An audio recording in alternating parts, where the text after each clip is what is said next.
Hey, welcome back to the videos. I've been thinking about some topics we can cover, and it dawned on me that I've never really spent any amount of time on chromatic intervals and explaining how they apply to bluegrass banjo. I think I've mentioned chromatic intervals in a few Lick of the Week videos from months back, but only in passing and in reference to maybe a specific lick or idea. But chromatic intervals are a big part of bluegrass banjo, especially some styles like melodic style banjo. Sometimes melodic style banjo gets misnamed chromatic style, which is not really a good description. The term chromatic means that the notes are a half step apart, generally speaking. So if you listen to melodic style banjo, you hear a lot of scale passages, and you occasionally hear melodic intervals used in licks and in phrases. But if you played everything a half step apart, it wouldn't sound much like music that you would care to listen to for any length of time. So calling melodic style banjo chromatic style is something you used to hear a lot, say back in the 70s and 80s. But it's really not about just playing chromatically, so nice to clear that up here. But so to understand how we would use chromatic intervals in bluegrass banjo, we have to kind of understand what a chromatic interval is.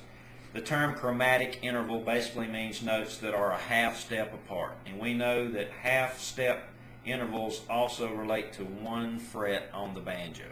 If you went from one note a whole step higher, you would basically skip over a note. So if I started with a D note and went to an E note, D, D sharp, E, I've actually skipped over the D sharp note.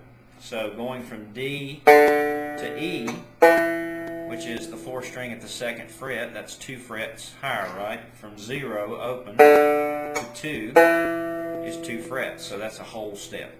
So if I went chromatically on the D string, one half step, I would go to D sharp. So the big difference between playing chromatically means that every note is a half step apart, as opposed to skipping around, playing some notes a half, some a whole, kind of like a scale where you change the interval spacing. So to get good at physically doing these half step exercises and understanding how we use them, we need to just explore one part of the fingerboard, maybe just play around with these ideas. So let's start from frets 1 to 5, start on the 4th string open, and see if we can play chromatically up through the notes. Now we know there are only 12 notes in our kind of music, Western style music. So if we start on a D, we'll eventually go through all 12 of the notes, sharps and flats, which are the same notes basically. We'll go through all the in-between notes, and we'll arrive at the same note again, an octave higher, and then we'll continue through the same 12 notes again. So we're going to start on a D and go half step at a time, or 1 fret at a time. And you're going to notice that at some point the note that you're playing on, say the 4th string, may correspond to the same note on the 3rd string, and that's a point where we can jump over. And I'll point those spots out here in a second. So I'm going to start with the 4th string open, D, D sharp, E, F, F sharp. Now instead of going up one more fret here to G, which maybe I could zoom the camera, that might help you a little bit, seeing how this works. Whoops. Let's go back and stay in the camera shot. So here's our D open, D sharp, E, F, F sharp, and instead of going here for G, that's the same as my open 3rd. So I could just jump to the 3rd string open, which I like to do. D, D sharp, E, F, F sharp, then I'm going to jump to the open 3rd. 1st fret is G sharp, A sharp. Now I could go here for B, but the 3rd string at the 4th fret is the same as the open 2nd. So that's another place where I could jump over. So I'm just going to jump over to the open 2nd for my B.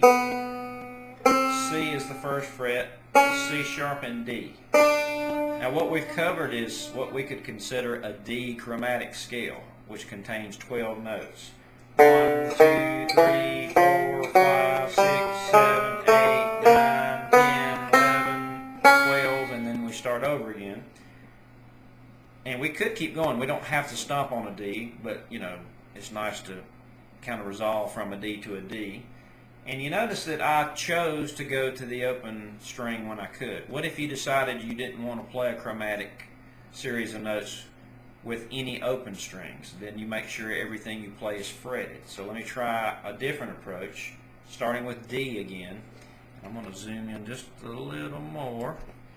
D, D sharp, E, F, F sharp, G, A, or G sharp I should say, A sharp.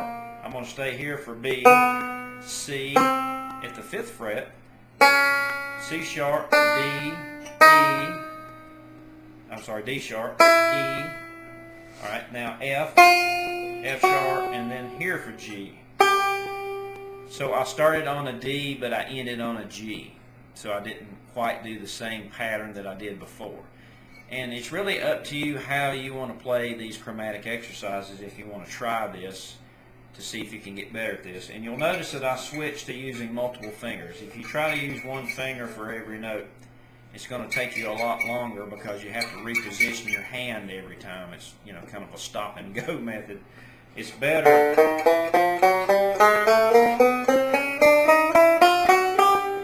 to use multiple fingers if you can. Now you can play these notes forward, you can play these notes backwards. You have to remember where you're at. That would be D sharp, D. Now you'd be calling the sharp notes flat, D flat, C.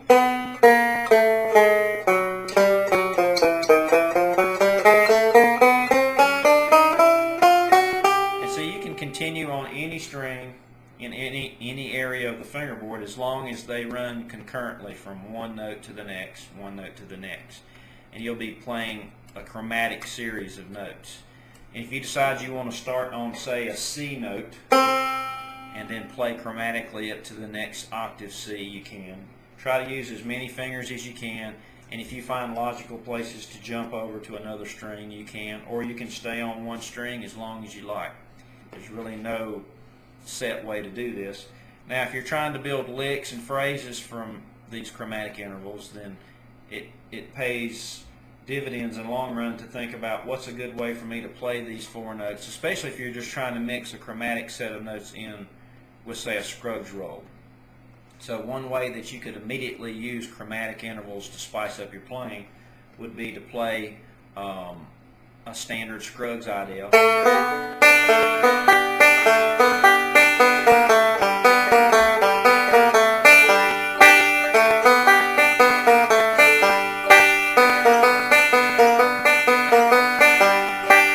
So sometimes just using one note that is a half step above or below the note in the Scruggs roll can give you just a little bit of a chromatic sound. If you like more of a chromatic sound, you can stay on the notes longer.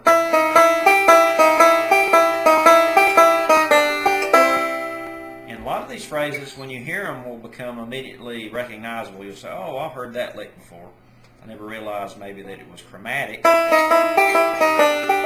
And once you train your ear to hear those chromatic intervals, you'll be amazed how many that there are, even in Scruggs style banjo. Earl would use chromatic intervals in something as simple as like the alternating thumb roll to add a little bit of that dissonance sound that we talked about. So your first step in really being able to utilize chromatic intervals any way you want is to really understand how they work and be proficient at finding them on the fingerboard. So instead of just learning a random lick here or there that's chromatic and not understanding the notes or how they work, if you really want to get good at playing chromatically as phrases and licks, you need to spend time practicing chromatic intervals. So you could use the ideas for scales that you learned from melodic style banjo and just practice chromatic intervals for a while as part of your normal practice routine. What we'll do in the next few videos is we'll break down some of these little chromatic phrases. Instead of playing a great big long chromatic set of notes as an exercise, we'll break it down into smaller pieces and see what cool licks we can come up with that use those intervals. So be on the lookout for the next videos. Thanks. See you next time.